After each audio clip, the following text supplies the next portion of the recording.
welcome back, guys. We got another one here from The Wall. She instantly regrets destroying her marriage 12 years. All right, let's get into it. I don't know who needs this reminder, but apparently a lot of y'all do. Oh, goody. I love reminders. Let's hear this one.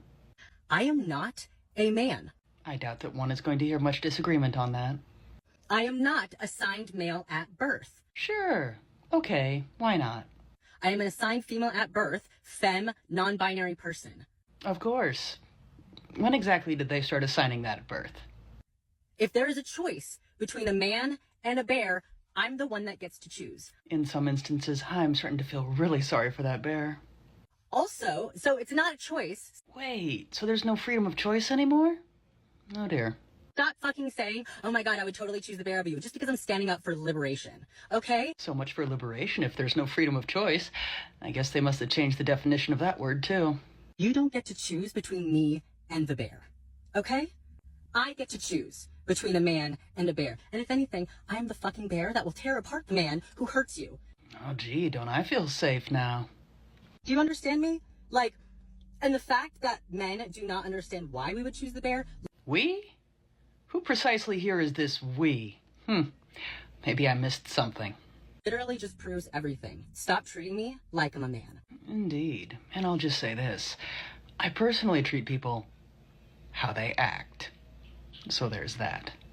Oh, Jesus. This one is angry. Oh my god.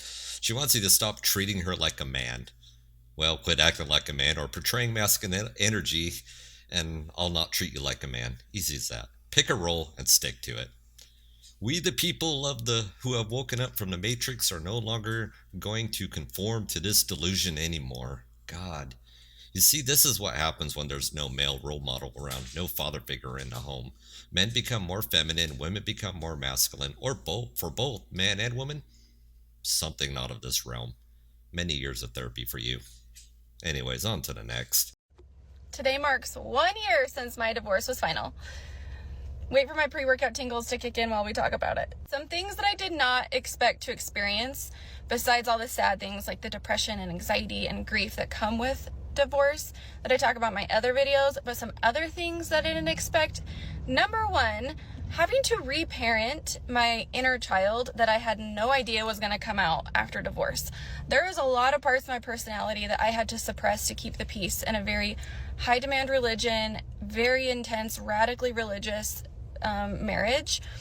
And so when I got divorced, a lot of those parts of my personality just started popping up because it had the space and room to just come out.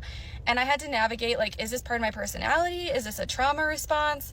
Is this just like my inner child rebelling? And having to reparent my inner child while navigating trauma. You know what I think she's referring to as her inner child is letting her 304 come out and ride the carousel. She probably initiated a divorce because she was married to the nice guy, the guy who was the safe bet. I'm willing to bet she started getting bored, or whatever reason she decided to come up with at the time why the marriage wasn't working anymore. When in reality, all what she wanted was to go out and hang out with Chad Thunderstick. Let's see where she goes with this.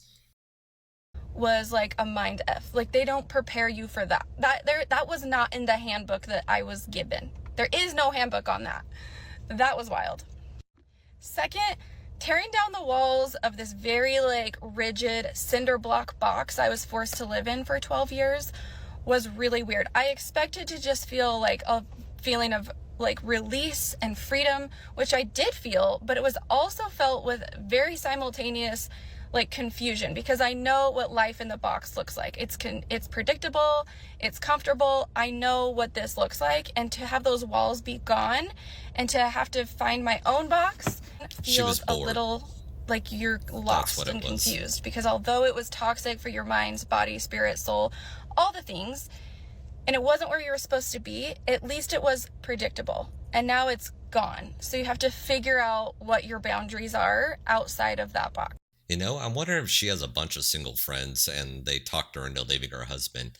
You know, yeah, queen, leave him. You could do so much better. Blah, blah, blah. Give us some time, and I guarantee we'll see some more videos of her crying that she had been left on the streets. She misses her husband, in this case now ex-husband, you know, as no Chad wants to commit to her, or how men are toxic. Wow. I mean, come on. can't make this shit up. Another thing that was freaking weird was I got married at 19. I was a child when I got married. My prefrontal cortex was still mid-development at the time I got married. I don't think our prefrontal cortex ever developed. If you are not allowed to rent a car, you should not be allowed to get married, but don't even get me started on that. Anyways, so I got divorced at like 30, 31, and so never in my adult life, or really my entire life, except for that 1 year in college that I wasn't married or didn't live with my parents or wasn't married, I had to make decisions by myself, which is totally fine. I have no problem making decisions for myself. Love it, no issue. However, I've never had to make a decision where it didn't greatly affect somebody that I was doing life with. I've never had to go to make a decision and be like, okay, so how is this going to affect this person? I'm going to make a decision. How am I going to pitch this? How's it going to help them, hurt them, benefit them, stress them out in some way? So when I'd go to make a decision, I was like, okay, this actually doesn't affect anybody but me. And that is a weird, weird place to be. That messed with me so much, let me tell you. I could write a novel about how weird this first year has been, but let me just tell you this, okay? You're going to whip through a million different versions of yourself in this first year, and that is okay. The versions of self that she's referring to, this is code for getting ran through. Give yourself the space and grace to do it.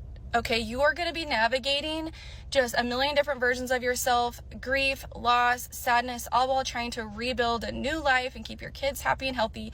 And it's going to feel so overwhelming and so hard. But I want you to know you are not alone. There is light. There is love. There is an end of the tunnel. Healing isn't going to happen overnight. In fact, there is no destination to healing. It's going to be daily practice. But just know that you are not alone.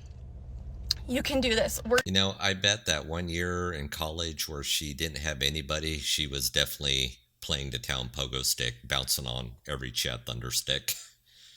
Man, don't lose too much sleep over this, guys. She's cute enough that a beta simp Bob will put a ring on her finger and then worship her after she's been tossed to the gutter more times than a bowling ball. Let's go on to the next. A man wants to buy a house in his parents' names so it won't be connected to his wife in any way, and she can't forgive him. The wife posted to Reddit saying, Very smart. Protect your assets, guys.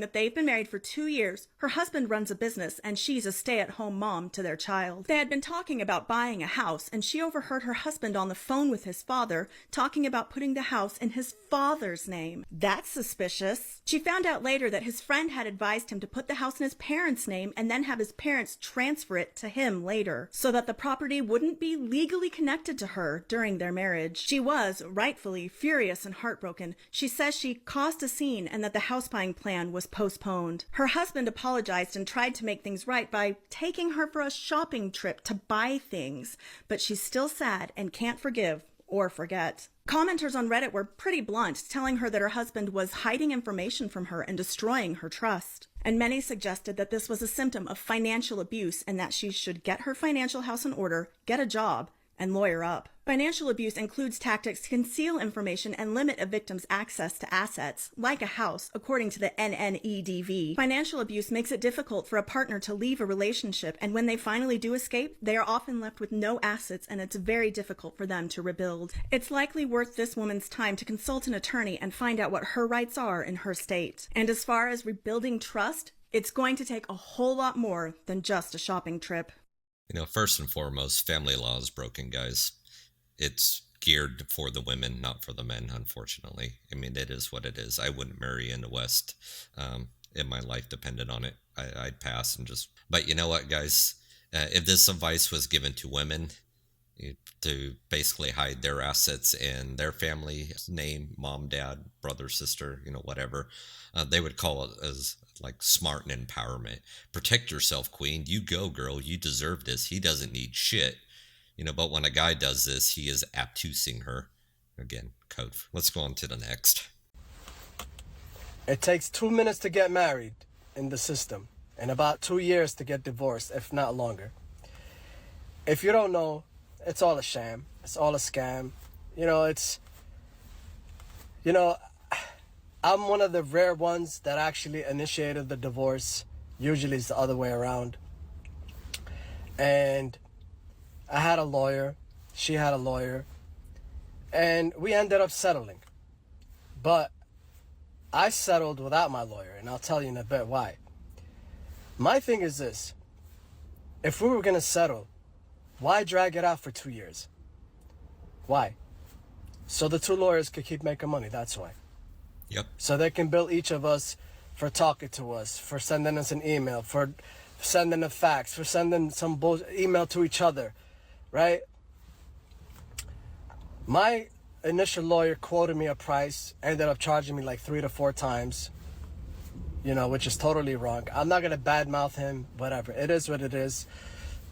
Like I told the judge, I'm never getting married again, because he told me yesterday, you can get married tonight. And I told him straight up, Judge, I will never get married again.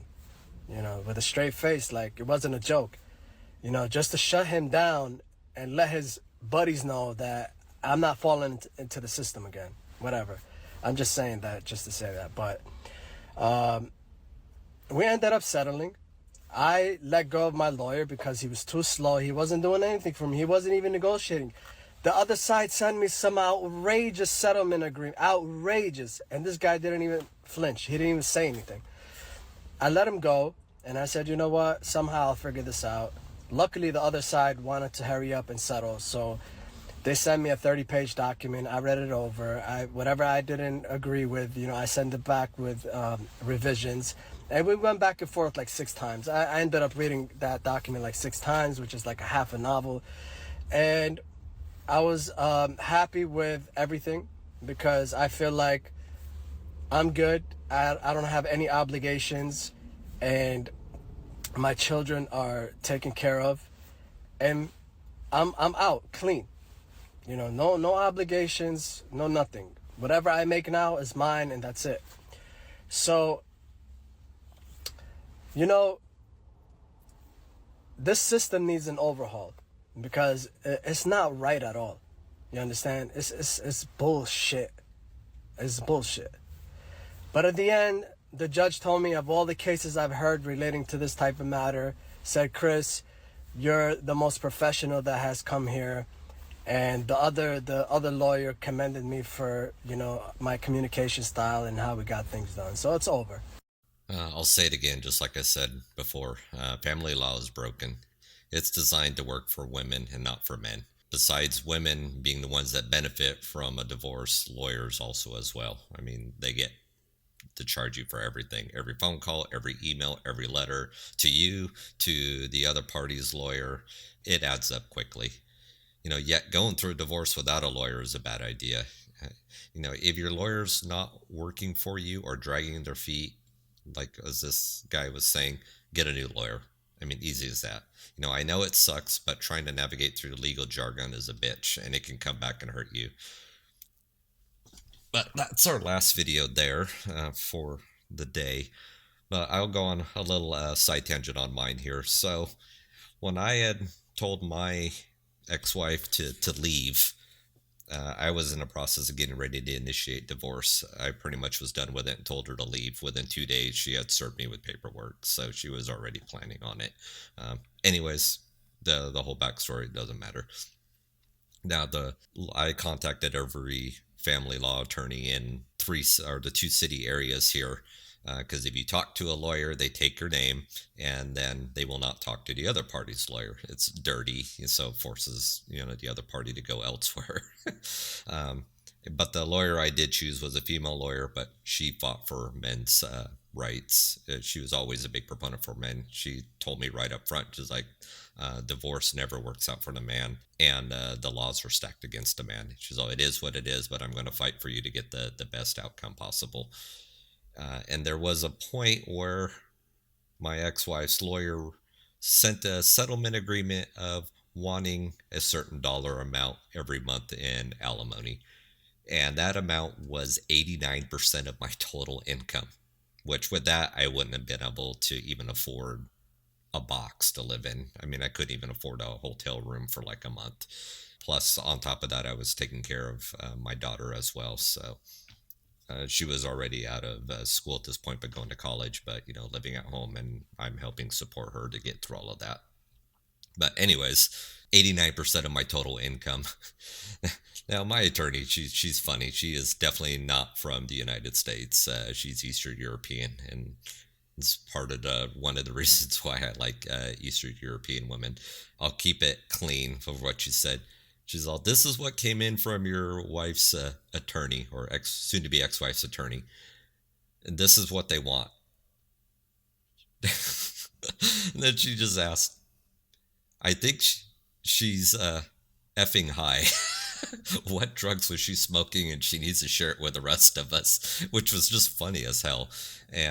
But in the end, the lawyer I had, she was very good at what she did. We negotiated it down.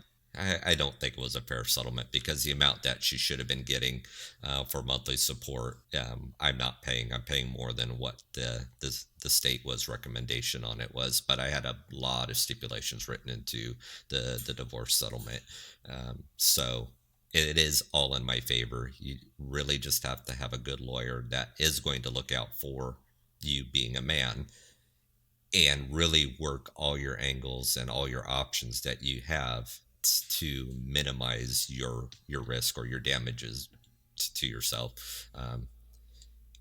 Again, for me, it did work out for me, so I'm very fortunate for that. But again, guys, we're going to end it here. If you like what you've seen, hit that like button, share, subscribe, leave your comments down below as well. I'd love to hear what you guys have to say about this. What was your experience if you've gone through a divorce? I know a lot of people now are saying, screw this, it ain't worth it, stay single. And believe me, I don't blame you one bit. But anyway, guys, free your mind, get out of the matrix, and I'll see you on the next one. Peace.